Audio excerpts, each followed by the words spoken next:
Venerable Dhammisra Hamduro, Jnanasila Hamduro, and Venerable members of Mahasangha. So today, Nilantinona, Dilushi, Nuwan, and Yasindu, right? Yasiru, and Kaya. Yes. She doesn't know any of these things. So they all together invited the Venerable monks to the house, remembering beloved father and husband, Ari Hettige, who said goodbye to us about 15 years ago, and also remembering Nilantinona's beloved parents and any relative who may have said goodbye to this family at different times in their lives. So, Mr. Hamdru told me to say something in English. He has already mentioned the bond the temple has, the family has with the temple, especially Amma's relationship with the temple. And for me, the most vivid memory I have is the wedding that I attended with Sarnapala Hamdru, in which I clearly remember him calling your mom Mahadanamutti because she is one. And so just like that, there is these special ways known to, these different members of the family known to the temple, known to monks. The temple is home to them, and this home is temple to us. So that's how it works. And there were many other stories shared. I don't want to repeat them. Now, coming here, seeing the little baby, really makes us happy. How this cycle, continuation happens.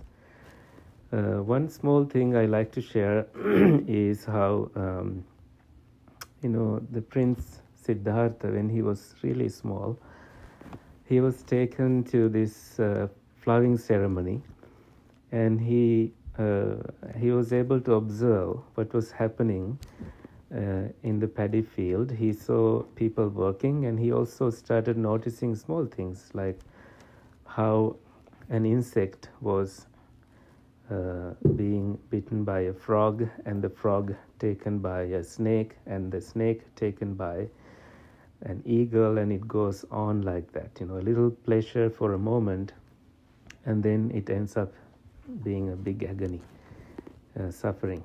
So that's a cycle. So we see these cycles also in birth and death. Sometimes the little baby born to us may be the father who happened to be the father to us 15 years ago. That kind of cycle is taught in Buddhism.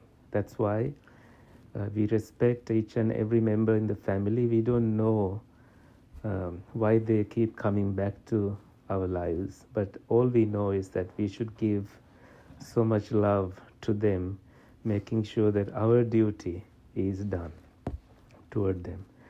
In other words, we are doing this duty to us, fulfilling the goals and life wishes to make ourselves happy at the same time.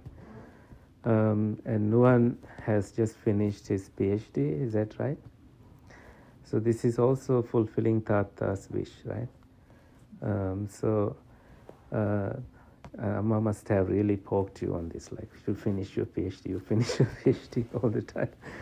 That, reminding of the Tata's wish, and that's the way mothers are. And for you, Dilushi, it's also like double PhD, like having to raise this little one in your hands and kind of learning new ways of life. So it's beautiful. All these things are little cycles that are happening in life. But you also need to see Dhamma in this. The Dhamma that I like to share today is this beautiful piece of Dhamma that says, the glass is already broken. There's deep wisdom in it. Sometimes when something breaks in our life, we can say it was already broken. This perspective really helps us to live peacefully. In any human or non-human, like materialistic relationship we have, we always expect things to go right. We always expect things to be beautiful.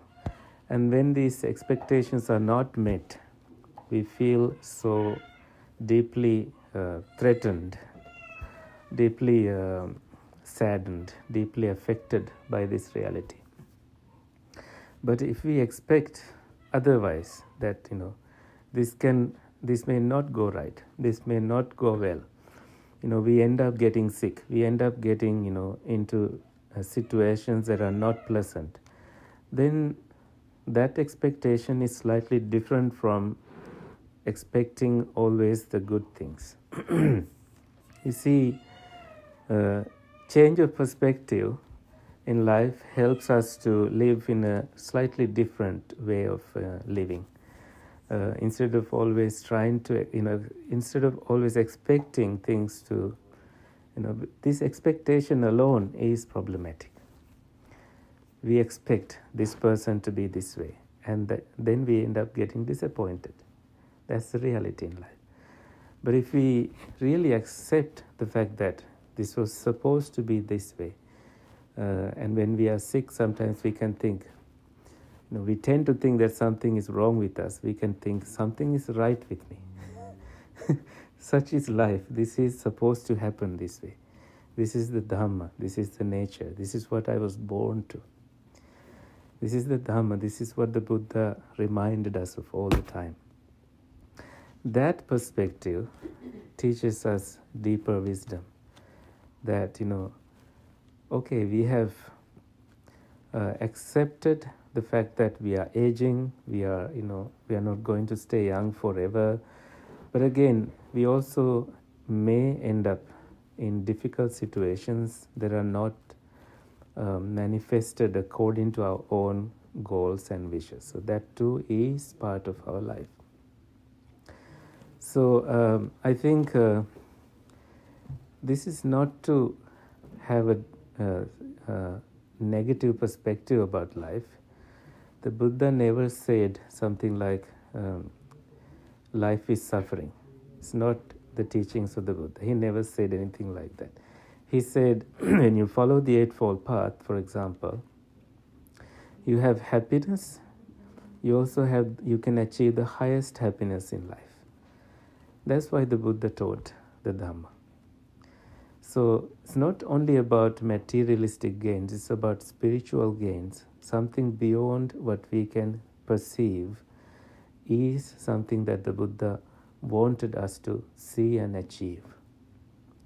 And it's really beyond the level of anyone's academic qualifications, any other materialistic gain, anything that we think is the end. There is always beyond. And that's what I think inspires a Buddhist to become better at their lives, being kind, being gentle, whatever that hurts. It's like having a grain of sand in your eyes and you need to take it out to feel relieved.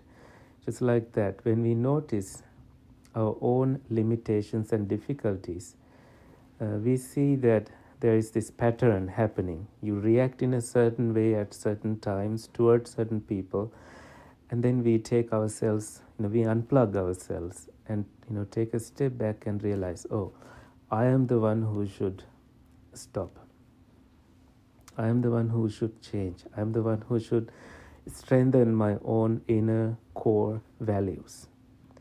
So when you take control back to your life like that, that is when you become so powerful, like the Buddha intended you to be. So when you see the deeper level of, control you have, not really controlling in a way of this should go this way, it's just wishful thinking. But when you really see like how to cultivate the goodness in you, how that cultivation leads you to a peaceful quality life, there you find beauty. success. You see what the Buddha really meant, what he really wanted us to experience. So, like in the West, people think always the Buddhism taught about suffering, therefore life is suffering. And now you see it's not true. That's not what the Buddha taught. The Buddha said there is suffering, of course, in the whole cycle of birth and death, but there is also happiness, and highest happiness you can achieve.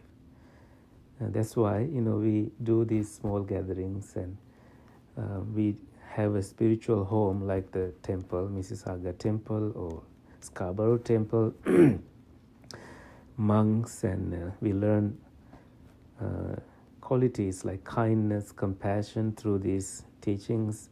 We always lean toward this wisdom, the teachings of the Buddha, for that reason. Like every time when we are struck with something that is painful, something that is hard for us to deal with, we see, oh, something is right with us. This is the nature. This is that cycle.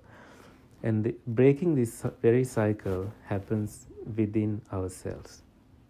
I guess that's enough wisdom for you in this gathering today. So let us now transfer merits to beloved Father, Arihettige Mahatma. He has said goodbye to us 15 years ago, but he has been living in this family in a way. We monks mention his name every year at different times. All these family members do different dana events, remembering their beloved family members. So you can also recall them, remember them, and invite them to receive these merits earned by you today by inviting the monks to the house and observing the 5 precepts, doing the Buddha Puja, and offering the dana, Sangha dana, and listening to a little talk in Dhamma. You have earned so much wholesome thoughts and qualities and energies.